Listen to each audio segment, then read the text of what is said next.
Boa noite, Colégio Evolução, boa noite, terceirão. Essa é para vocês. Análise da questão do simulado. Não foram todos os negros, nem todos os mulatos os que tomaram partido dos rebeldes e se uniram a eles. Porém, dos homens destas cores, aqueles que abraçaram a causa dos rebeldes, abraçaram-na de um modo excessivo e insultante. Os homens mais abjetos desta classe, os mesmos mendigos, insultaram seus antigos benfeitores, seus senhores ou senhoras, quando o governador interino, Rodrigo José Ferreira Lobo, entrou nesta capitania.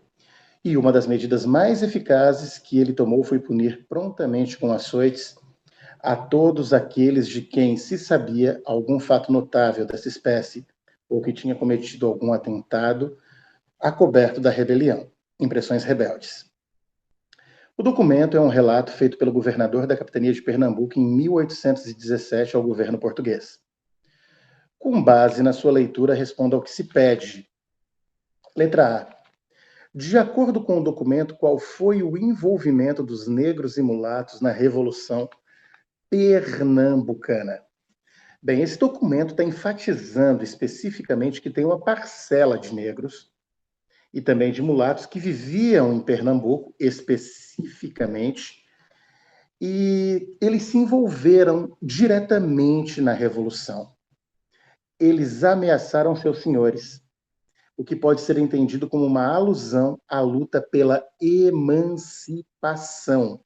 Esse é um dos pontos. Mais uma vez, falando de movimentos que são emancipacionistas, aludindo à questão do movimento O Sul é o Meu País, na atualidade, mas também vocês já viram nas regências outros movimentos emancipacionistas, como, por exemplo, ou mesmo separatistas.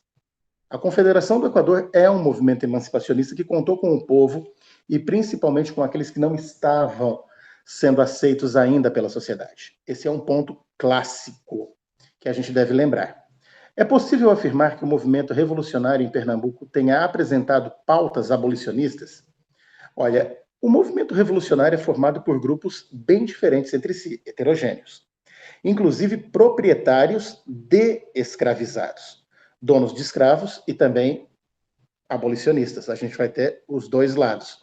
Com isso, não é possível atingir um consenso com a lógica da abolição, como aconteceria com a questão de Lincoln, alguns anos depois, na Revolução que deu origem à Guerra da Secessão e que aboliu os escravos nos Estados Unidos, ou mesmo com a abolição da escravatura no Brasil em 1888.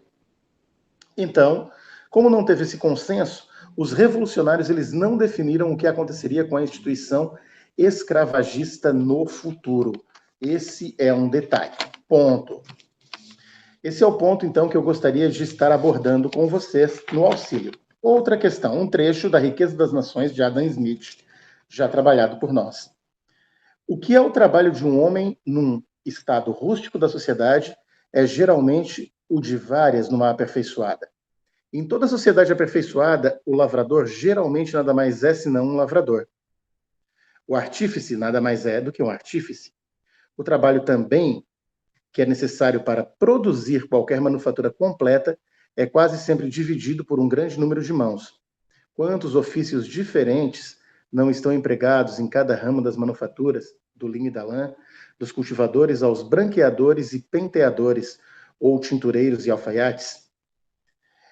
Esse texto da obra Riqueza das Nações é um dos principais pontos do liberalismo econômico formulado no século XVIII. Com base na leitura, respondo ao que se pede. De acordo com Smith, qual o princípio central que diferencia o trabalho em uma sociedade aperfeiçoada de uma sociedade rústica?